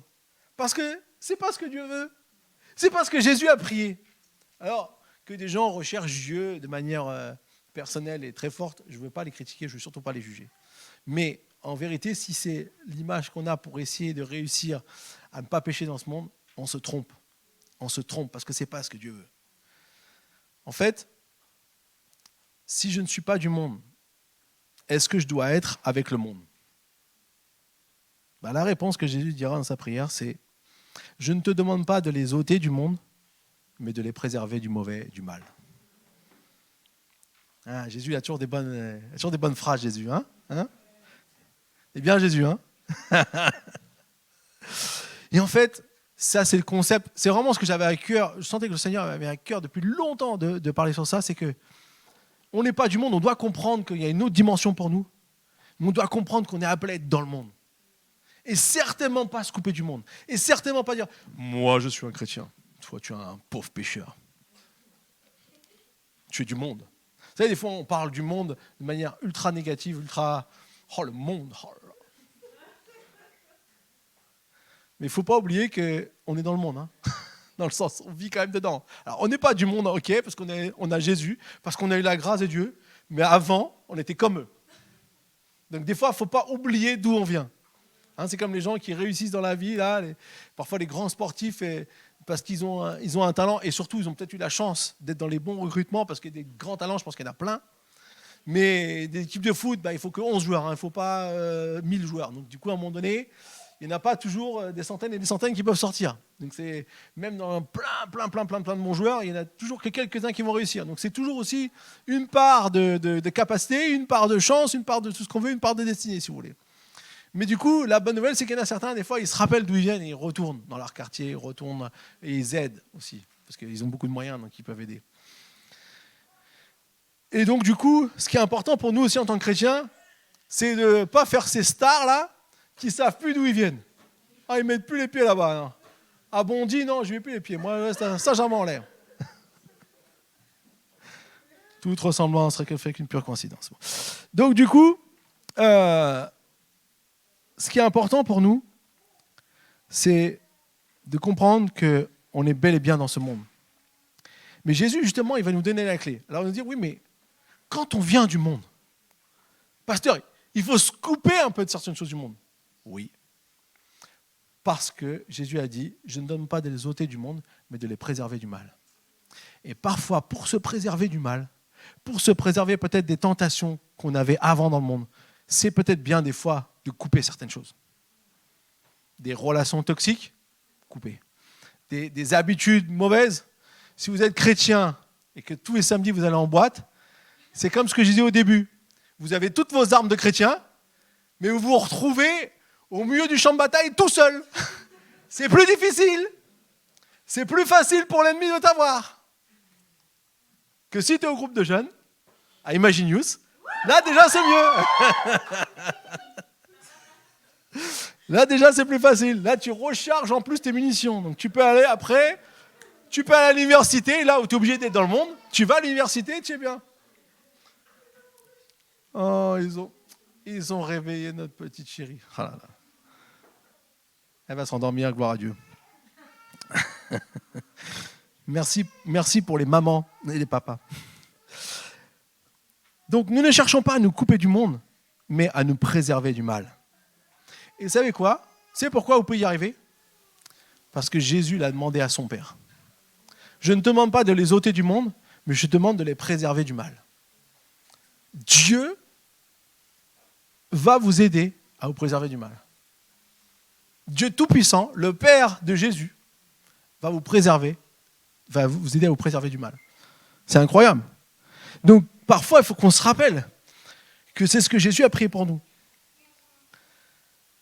Alors, quand on n'est pas du monde, mais qu'on est appelé dans le monde, parfois, on ne sait plus où est notre place. Donc, c'est ma deuxième question que j'aimerais qu'on se pose aujourd'hui, c'est où est ma place ? En fait, je sais que parfois, c'est pas facile. Je l'ai vécu. En fait, on a envie d'être quand même, on n'a pas envie d'être la personne qui sort jamais. Bon, ce week-end, on fait un truc et tout. Ah non, moi, je suis chrétien, je ne jure pas. Ou on est la personne voilà, qui peut pas faire certaines choses, enfin, qui est toujours un peu à l'écart. Personne n'a envie d'être comme ça. Et on sait très bien que c'est pas facile. Donc, de ne pas aller trop loin dans ce que les autres font, on sait que c'est pas bien, et de quand même faire, c'est difficile. Vous êtes d'accord avec moi ? C'est là où rentre en jeu ma position. C'est là qu'on doit comprendre beaucoup de choses. Alors, pourquoi je dis ça ? Parce qu'on est appelé à créer des connexions dans le monde. Parce que sinon, comment ils vont entendre le monde ? Et surtout, on est appelé à être un modèle. De dire, mais comment moi je peux être un modèle ? Je suis tellement imparfait. Je peux vous garantir, vous impactez vos amis beaucoup plus que vous le pensez. Beaucoup plus que vous le pensez. Je me souviens, moi, quand j'ai fait mes études, j'étais en train de passer mon BTS en alternance à Lyon. Et en fait, on a des promos. Nous, c'était les promos EDF, parce que j'avais été intégré en alternance à EDF. Et du coup, on réunissait, c'est facile, ils prennent la France, ils la coupent en deux. T'as le côté Est, on se retrouvait tous à Lyon, c'est un peu central, et le côté Ouest, tous à Nantes. Donc moi, j'étais côté Est, parce que j'étais à Île-de-France-Est, donc je me suis retrouvé si tu étais à Saint-Mandé, tu allais à Lyon, si tu étais à Nanterre, tu allais à Nantes. Donc du coup, je me suis retrouvé à Lyon, et donc on était tous ensemble. Donc dès que c'est l'anniversaire de quelqu'un, c'est parti pour la teuf. Alors je vous dis, il y a plus de bouteilles que de choses à manger sur la table. C'était ça l'ambiance. Et donc du coup, tu es là. Et donc moi, je me disais, je ne vais pas faire le mec, je m'enferme dans ma chambre pour faire genre. Hein. Donc j'allais, je participais avec eux, mesurément. Mieux après, ils prenaient la voiture. Déjà, certains n'étaient pas trop en état de conduire, mais enfin, ils prenaient la voiture et ils partaient finir ça. Et là, moi, je restais dans ma chambre. Parce que je savais que ça, c'était pas bien. Ça, c'était trop pour moi. Mais je restais connecté à eux. Je suis pas en train de dire « Ah non, mais je peux vous garantir, quand il y a un qui n'allait pas bien, ils n'ont jamais été voir quelqu'un d'autre, à part moi. Pas pour me glorifier, hein, mais parce qu'ils savaient que moi, j'avais quelque chose que les autres n'avaient pas. Et je me rappelle un soir, c'était incroyable, il y a un gars qui me dit « Mais raconte-moi l'histoire de la Bible. Il vient me voir dans la chambre, raconte-moi l'histoire de la Bible. Et moi, j'ai dit, qu'est-ce que je vais lui raconter? La Bible, il y a plein d'histoires. Et du coup, en fait, j'ai fait, je vais faire simple. Je prends la Bible, je prends le début, et au lieu de lire en fait la Genèse, tout ça, je commence à raconter. Et donc, je prenais ma Bible, je racontais. Et après, vous savez, on avait tous des appartements les uns à côté des autres. Et du coup, il y avait un autre qui arrivait, qui venait chercher une feuille ou qui me demandait un truc et tout. Et je me suis retrouvé au bout d'une demi-heure. En plus, j'étais sur mon lit. Et lui, il était assis par terre. Et je commençais à avoir 5 gars comme ça, là, au pied de mon lit. Je suis en train de raconter l'histoire de la Bible. D'un coup, je me suis réalisé, mais c'est surréaliste ce truc. C'est parti tout simplement naturellement. Je vais vous dire, vous avez impacté. C'est pas le monde qui doit vous influencer, mais c'est vous qui pouvez influencer le monde. C'est vous qui avez reçu quelque chose pour partager au monde. Et qu'est-ce qu'il dit Jésus? Et ça, j'aimerais vraiment qu'on puisse lire ce verset.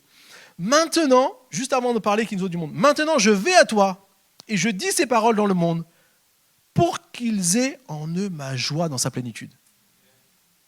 En fait, Jésus est en train de dire quelque chose. Quand tu es en Jésus et que tu es dans le monde, ce qui est important, c'est que tu sois dans la plénitude de Dieu, dans la joie de Dieu, parce que tu vas t'épanouir dans qui tu es. Et puisque tu t'épanouis dans qui tu es, tu impactes les autres, tu influences les autres. Tu n'es pas en train de chercher, toi, à faire partie du groupe. C'est le groupe qui veut être avec toi. Et parfois, on te critique parce qu'on dit « Ah, mais lui, il croit ça, mais il rigole. » Mais quand ils sont tout seuls, qui c'est qui viennent voir? C'est pas les autres avec qui ils font la teuf parce qu'ils savent qu'ils sont dans le même caca qu'eux. Quand eux, ils savent qu'ils savent pas quoi faire, ils vont voir à quelqu'un qui croit, à quelqu'un qui a des valeurs, à quelqu'un qui a une vie, à quelqu'un qui sait qu'il y a quelqu'un de plus grand et qui a déjà proclamé ce que Jésus est capable de faire. Amen. Rendons gloire à Dieu. On n'est pas appelé à être des schizophrènes, on est appelé à être des gens épanouis, remplis de la joie de Dieu, connaissant notre place dans le monde. Alors, comment on peut trouver sa place? Je vais vous faire un petit verset qu'on aime beaucoup, que je sais que vous adorez, qui est dans Matthieu 16, 24. Alors, Jésus dit à ses disciples, « Si quelqu'un veut être mon disciple, qu'il renonce à lui-même, qu'il se charge de sa croix et qu'il me suive. » Amen. Merci, David. Ça veut dire quoi, renoncer à soi-même? C'est facile, c'est renoncer à soi-même. C'est être prêt à tout mettre sur la table. Moi, je l'ai mis comme ça, j'ai réfléchi, je me suis dit, tu mets tout sur la table. Tes projets, tes désirs, tout ce que tu veux faire, ta carrière, tes loisirs, tout. Tu mets tout sur la table, tu dis, Seigneur, ce que tu veux. Je ne dis pas que Dieu va tout annuler. Parce que souvent, quand il nous met des rêves en nous, c'est souvent ce qui vient de Dieu. Mais le truc qu'on doit faire, c'est apprendre à tout déposer sur la table. Seigneur, qu'est-ce que toi tu veux? C'est pas facile. Sortir tous les trucs. On a envie de mettre plein de trucs, mais d'en garder 2-3 sous le coude. Hein? Ça, non, ça, Seigneur, non, ça, non. Tu touches pas à ça. Tu viens, je t'ai donné tout ça, regarde, t'as tout ça. Tu touches pas à ça. Et le Seigneur dit, non, je veux tout. Pourquoi? Parce que tout ce que tu vas garder, qui n'est pas dans la volonté de Dieu, c'est ce qui va te faire chuter. C'est ce qui va te faire rater le meilleur de Dieu. Donc du coup, pourquoi tu ne serais pas prêt à tout renoncer? Fais-le. Moi, j'ai parlé d'EDF tout à l'heure.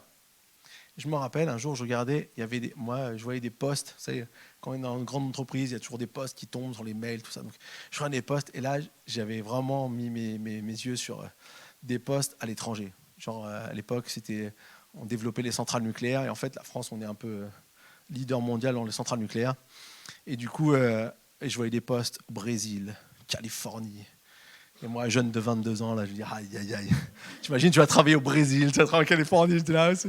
Et après, je vois, il faut être cadre. Donc déjà, je n'étais pas cadre à l'époque, donc je disais, qu'est-ce que je peux faire pour être cadre? Et donc, je commençais à me faire plein de projets. Et un jour, Dieu m'a dit, non, t'inquiète, voilà. C'est comme ça qu'il a dit, je crois. T'as raison, c'est exactement ce qu'il a dit. Non, t'inquiète. Moi, j'étais inquiet. Mais j'ai dit, Seigneur, c'est quand même vachement bien et tout. Il m'a dit, j'ai une autre voie pour toi. Le Seigneur m'a montré, renonce à ça, parce que tu vas avoir beaucoup mieux. Et on ne sait pas même ce qui peut se passer, des fois quand on fait nos choses à nous. Quand on est buté, qu'on va quand même dans notre sens, au final, à la fin, on se dit, j'aurais dû écouter le Seigneur. Donc pour ça, je vous économise des mauvais jours. Mettez tout sur la table et dites Seigneur, qu'est-ce que tu veux? Et c'est ce que j'ai fait. Je suis parti en Australie en même temps. Alléluia. Dieu m'a fait partir à l'école biblique en Australie. Donc, j'ai quand même voyagé. Dieu, il sait ce qu'on a envie.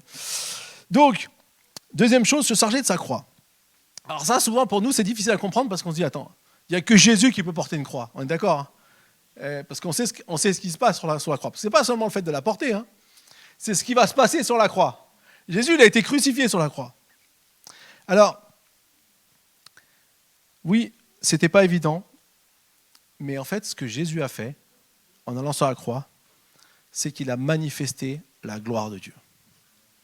Et d'ailleurs, c'est ce qu'il y a dans la prière, il dit « Je vais manifester ta gloire ». Et moi, ce que je crois, c'est que dans nos vies, notre croix que Dieu a pour nous dans ce monde, c'est qu'on puisse découvrir ce qui va nous permettre de pouvoir manifester la gloire de Dieu avec notre vie. Alors, comme Jésus, ça ne sera peut-être pas sans souffrance. Je ne peux pas vous promettre. Je serais un faux prédicateur, je vous dirais, t'inquiète pas, cherche ta croix, tu vas cartonner, tu vas toujours être au top, la star que tout le monde veut. Non, non.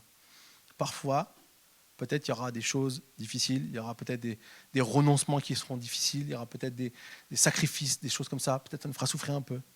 Peut-être que des fois, des gens seront contre nous. Mais la bonne nouvelle, c'est que à la fin, tu manifesteras la gloire de Dieu. Et qu'est-ce qui s'est passé lorsque Jésus a manifesté la gloire de Dieu? Ça a impacté le monde entier.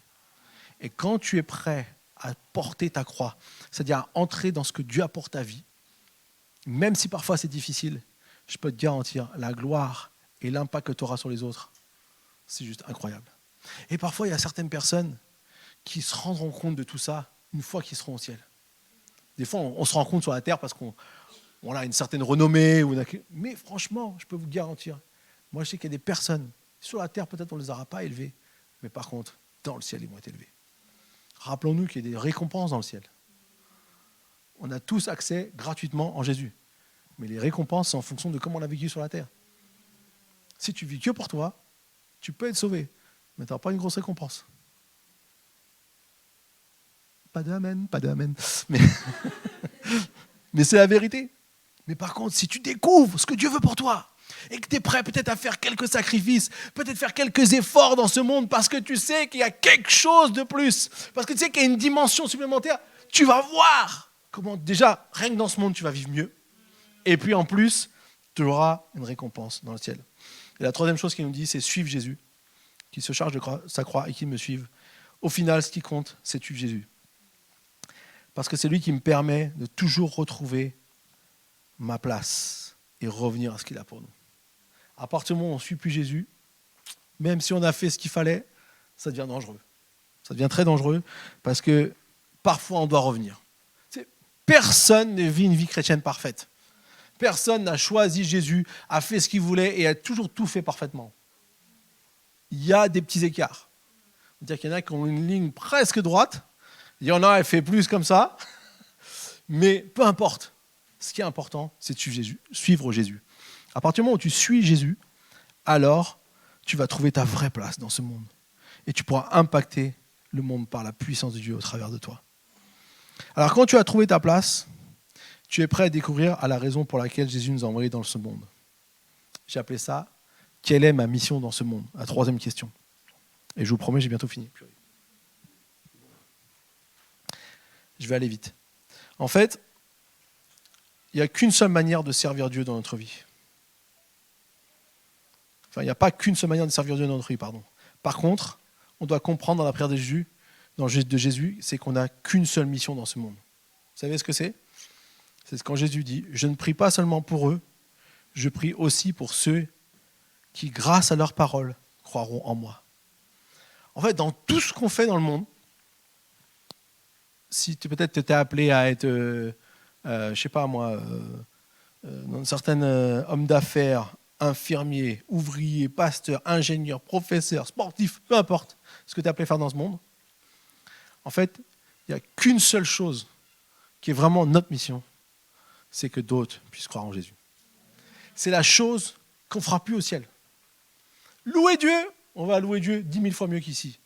Être bien parfaitement équilibré dans notre personne, tout sera parfait. Il n'y aura plus de souffrance, il n'y aura plus de malheur, il n'y aura plus de tout ça, il n'y aura plus besoin de toute l'aide. Et il n'y aura plus de possibilité de changer d'avis, de dire oui à Jésus. Ça, c'est aujourd'hui dans ce monde. C'est pour ça que tout ce qu'on fait en tant qu'Église, et ça, j'aimerais bien qu'on comprenne, on n'est pas un club. On ne vit pas pour nos membres. On vit pour ceux qui ne sont pas encore membres. On fait pour ceux qui sont dehors. On visionne ceux qui sont à l'extérieur. Et vous savez, un des gros dangers, j'ai parlé un peu tout à l'heure, c'est de se mettre en position de juge.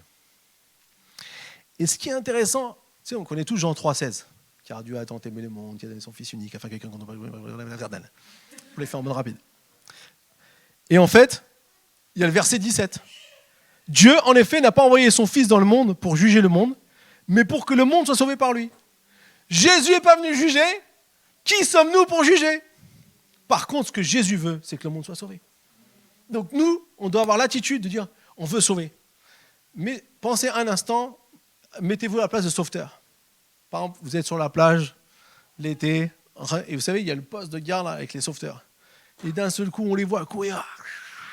Ils courent, ils traversent les vagues, il y a un jet ski qui arrive de l'autre côté. Et là, hop, on rattrape une personne qui est en train de se noyer. Ça, c'est sauver. Quand nous, on est là, on est en mode sauveteur. On n'est pas en mode mojito sur la plage. On est en mode qui a besoin d'être sauvé. Et c'est dans ce qu'on fait. C'est pas seulement se profiter pour nous, mais c'est de pouvoir dire, oh oui, là-bas, je pense qu'on peut faire ça. Telle personne, mon collègue, ma pote de fac, peu importe. Je sais qu'il y a quelque chose pour eux. Je prie. Je suis là, je suis en action. Je ne suis pas seulement à vivre pour moi. Alors ne soyons pas des juges. Franchement, il y a des gens qui vont venir dans l'église, ils ont un passé, ils ont des expériences. On ne peut pas comprendre ce qu'ils vivent. Ils ne sont pas habillés comme il faut. Peut-être qu'ils n'ont pas non plus la norme, tout ce qu'il faut. Peut-être qu'ils ont encore des choses en eux, des puissances mauvaises en eux, qui leur font faire des choses qui ne sont vraiment pas belles. Ne jugeons pas. Parce qu'en vérité, nous aussi, des fois, on fait des choses qui ne sont pas toujours bien. Et la Bible dit que vous serez jugés à la manière dont vous jugez les autres. Donc là, rien que déjà, ça calme. Si tu es très très strict, tu as intérêt d'être strict avec toi-même. Parce que souvent, on est strict pour les autres, mais plus cool pour nous-mêmes. Ah Seigneur, merci, tu me pardonnes. Alléluia. Qu'est-ce que tu as fait, toi? Tu vas voir, toi, tu vas voir. Pour réussir à les manifester, j'aimerais juste insister dans la prière de Jésus, qu'il soit un comme nous sommes un. En effet, c'est dans cette unité avec Dieu que nous aurons la force de pouvoir le faire également, sa puissance pour accomplir des prodiges, sa sagesse pour faire des bonnes choses au bon moment et sa persévérance pour ne pas lâcher quand c'est difficile. Tout ça, c'est ce que tu peux avoir en Jésus. Alors si tu entends ce message et que tu réalises que tu as besoin de mieux te positionner dans ta vie, comment tu te rappelles, tu n'es pas du monde. Tu n'appartiens pas à ce monde. Si tu as accepté Jésus, tu n'appartiens pas à ce monde. Tu as une nouvelle dimension beaucoup plus grande, bien meilleure. Mais tu n'es pas appelé à être coincé dans ton monastère. Tu es appelé à être dans le monde, connecté, avoir des relations. Parfois, on a tellement fait de trucs dans les églises que les gens n'avaient plus le temps de connecter au monde. Et après, on se dit, 30 ans plus tard, il n'y a plus beaucoup de chrétiens. Oui, il faut continuer à être connecté pour pouvoir partager. Sinon, à un moment donné, il y a un problème. Donc du coup, moi, je vous encourage, allez dans les clubs de sport, faites des choses, connectez-vous au monde. Et puis, au final, donc, ce qui est important, c'est de se rappeler qu'on est les sauveteurs, les envoyés du Saint-Esprit pour aller sauver ceux qui sont en train de se noyer, ceux qui ont besoin de Dieu. Et ça, c'est notre mission principale dans tout ce qu'on fait. Amen. On va prier. Seigneur, merci pour cette parole. Je prie qu'aujourd'hui, cette parole, elle change des directions. J'avais ça à cœur quand je suis entré, que cette parole va amener des changements de direction, des changements de positionnement, des changements de manière de penser, des changements d'attitude, des changements d'action. Et Seigneur, tu nous connais, tu vois nos faiblesses, tu vois que parfois on a échoué. Parfois même quand on t'a dit oui, après, on n'a pas fait ce qu'il fallait. On s'est laissé entraîner par le monde ou on a eu des mauvaises pensées. On s'est cru meilleur que le monde. Peu importe ce qu'on a fait, Seigneur. Seigneur, donne-nous de ne pas être des pharisiens légalistes. Et donne-nous de ne pas non plus retourner dans le péché. Mais donne-nous d'avoir une position. On n'est pas du monde, mais on est dans le monde. Et tu nous aides à pouvoir vaincre le mal. Je prie que tu préserves chacun d'entre nous du mal. Tu vois nos faiblesses, tu vois nos tentations, tu vois nos manquements. Et je prie, Seigneur, maintenant, pose ta main sur chacun. On pourrait tous lever la main aujourd'hui. Parce qu'on a tous besoin de ta grâce. On ne veut pas être des gens qui se croient justes, qui se croient meilleurs que les autres. On veut être des hommes, des femmes qui t'aiment. Et parce qu'ils t'aiment, reçoivent la grâce et la communiquent aux autres. Et Seigneur, je te prie, Seigneur, dans cette année, on veut vivre une vie mise à part, c'est-à-dire une vie sainte. Aide-nous à progresser dans la sainteté. Mais aide-nous à ne pas nous cloisonner, mais au contraire, à nous ouvrir. Et je prie que chacun d'entre nous puisse accompagner quelqu'un pour qu'il puisse te dire oui aussi. Je te prie que tu mettes dans nos cœurs maintenant des personnes, des noms, des prénoms qui viennent, Seigneur, que tu veux attirer à toi. Tu nous dis que quand quelqu'un vient à toi, tu l'as attiré. Seigneur, montre-nous les personnes que tu veux attirer à toi. Donne-nous de connecter. Donne-nous d'avoir des relations. Donne-nous d'être des hommes, des femmes disponibles, compréhensifs, accueillants, chaleureux, valorisants, aimants. Donne-nous d'être ce genre d'église, Seigneur. Aide-nous à ne pas être religieux, à ne pas plaquer nos valeurs comme quelque chose qui s'impose, mais plutôt une force en nous auquel on croit, qui nous permet de pouvoir aimer le monde encore mieux. Seigneur, on a besoin de ta grâce maintenant. Seigneur, on a besoin de ta grâce maintenant. J'ai besoin de ta grâce, Seigneur. J'ai besoin de ta force. Que je puisse tenir ma position et que l'ennemi n'aura pas de droit, Seigneur. Je prie sur toutes les personnes que nous connaissons. Nos amis, nos collègues de travail, nos voisins, notre famille, tous ceux qui sont proches de nous. Je prie maintenant pour chacun d'entre eux que tu nous donnes, Seigneur, de pouvoir être la personne à qui ils ont envie de parler, la personne à qui ils ont envie de connecter, la personne qui veulent, Seigneur, vraiment recevoir des choses afin que nous puissions transmettre ce qu'il y a sur ton cœur, Seigneur. Seigneur Jésus, viens nous aider, Seigneur. Et merci parce que cette année, je déclare beaucoup de victoires, beaucoup de vies transformées encore, beaucoup de nations impactées. Au nom de Jésus. Amen. Ouais, merci.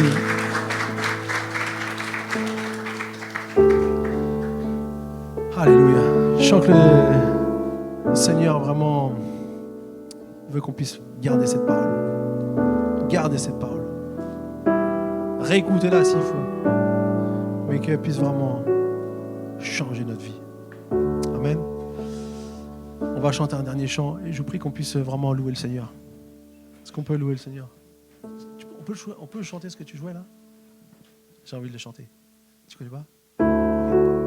Donc on va louer le Seigneur et que ça puisse être comme une prière de reconnaissance. Vous savez, quand on loue Dieu, on est connecté à Dieu, on le remercie pour qui il est, pour ce qu'il fait. Et ce matin, c'est ce qu'il veut communiquer. Que nous puissions être un avec lui et avec le Père et le Saint-Esprit. Je suis né pour te louer. Je suis né pour t'adorer, ton Dieu. En toutes circonstances, j'apprends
pense que vous avez tous été bénis comme j'ai été béni. Et c'est le moment de se quitter tous ensemble. C'est triste, je sais. Mais vous pouvez tout simplement connecter tous ensemble à la fin de ce culte, justement. On a, comme Pascal nous l'a dit, des connect groups tout au long de la semaine.